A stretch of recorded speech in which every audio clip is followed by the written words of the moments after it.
पहले अगर आपने हमारे चैनल को सब्सक्राइब नहीं किया तो इस चैनल को जरूर सब्सक्राइब कर लें। नंबर 1, ये विशालकाय शहर समुद्र में सीमेंट और स्टील की मदद से बड़ी आसानी से बनाया जा सकता था, लेकिन दुबई के शेख ने कुछ और ही सोचा था। उनकी सोच ने इस चुनौती को और भी ज्यादा बढ़ा दिया। वो चाहते थे कि इस शहर को पूरी तरह कुदरती सामग्री से बनाया जाए ताकि ये आसपास के माहौल में घुल मिल सके। इस प्रोजेक्ट में इतनी रेत और इतनी चट्टान लगने वाली थी जितनी में तो दुनिया के चारों तरफ 2.5 मीटर दीवार बन सकती है। और इस प्रोजेक्ट को अंजाम देने के लिए दुबई ने दुनिया भर के खास इंजीनियर्स को हायर किया। नंबर 2, इंजीनियर्स को ये फिक्र थी कि सर्दियों में उत्तरी तूफान से आने वाली हवाएं और 2 मीटर ऊंची लहरें इस शहर पर वार जरूर करेंगी। सभी जांच पड़ताल के बाद इंजीनियर्स ने हिसाब लगाया कि उन खतरनाक लहरों से बचने के लिए उन्हें नहरों से करीब 3 मीटर ऊंची और 11 मीटर लंबी दीवार बनानी चाहिए। नंबर 3, समुद्र में दीवार खड़ी करने के लिए करोड़ों रुपए के 3 रोजर्स मंगाए गए जो कि समुद्र में रेत लाकर डालते जा रहे थे। अब समुद्र में रेत का थामे रहना आसान नहीं था, इसलिए रेत को थामे रखने के लिए इसमें 6-6 टन के पत्थर डाले गए। ये वही पत्थर है जो इस आइलैंड को समुद्र के विनाशकारी लहरों से बचाकर रखेंगे। लेकिन इन पत्थरों को लाना कोई आसान काम नहीं था। जितने पत्थर इस दीवार को बनाने में लगने वाले थे उतने पत्थरों में तो इजिप्ट के 2 पिरामिड बन सकते थे। इस विशाल प्रोजेक्ट में कुछ भी पत्थर के भरोसे नहीं छोड़ा जा सकता। जरा सी हलचल में ही पत्थर सरक जाएंगे और पूरे का पूरा शहर समुद्र अपने अंदर निगल जाएगा। इसीलिए गोताखोर बार-बार समुद्र में डुबकी लगाकर नीचे पत्थरों की पोजीशन को चेक करने जाते रहते थे। नंबर 4, अब बाकी का काम करने के लिए दुबई को 9 करोड़ 40 लाख घन मीटर रेत के सरोवर की तलाश करनी होगी। आपको नहीं पता तो मैं आपको बता दूं कि इतनी रेत में पूरे लंदन को 1 मीटर नीचे दफनाया जा सकता है। अब आप ये सोच रहे होंगे कि दुबई में तो रेत की कमी है ही नहीं। दरअसल मैं आपको बता दूं कि जो दुबई में रेत पाई जाती है वो बहुत ही बारीक कणों से बनी होती है जो कि समुद्र में बड़ी आसानी से बह जाएगी। इसीलिए इंजीनियर्स मोटे कणों वाली रेत को खोजने में लग गए। इंजीनियर्स को वो रेत 6 समुद्री मील दूर सागर तल में मिली। रेत को पाइप के जरिए 10 मीटर प्रति सेकंड के हिसाब से समुद्र में छिड़काना शुरू कर दिया गया। और शायद आपको ना पता हो कि इस गति से सिर्फ 4 सेकंड में एक ओलंपिक स्विमिंग पूल को भरा जा सकता है।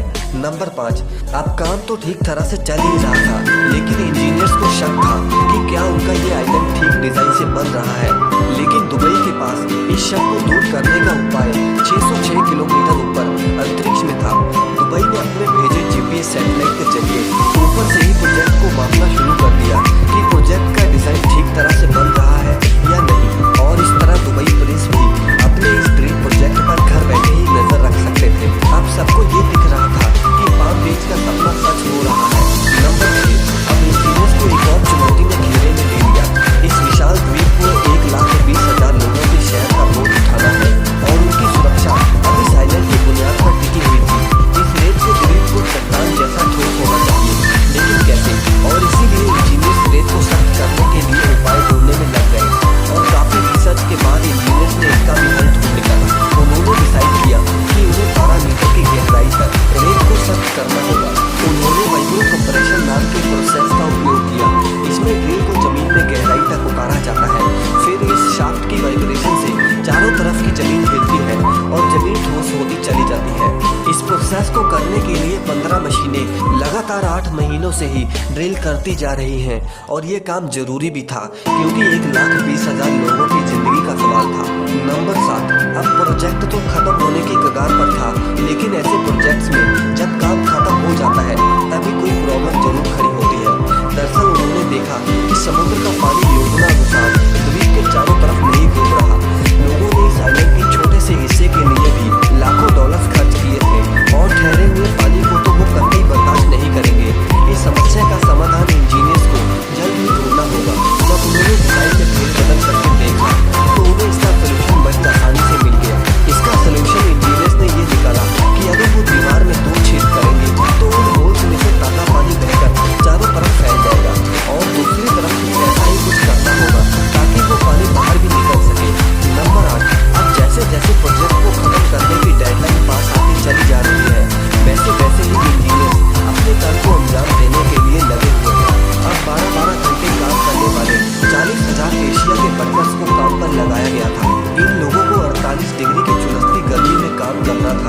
प्रोजेक्ट में 51 अलग अलग कॉन्ट्रैक्टर्स होटल्स, बिल्डिंग्स, सीवेज, सड़कें वगैरह बनाने में जुटे हुए हैं।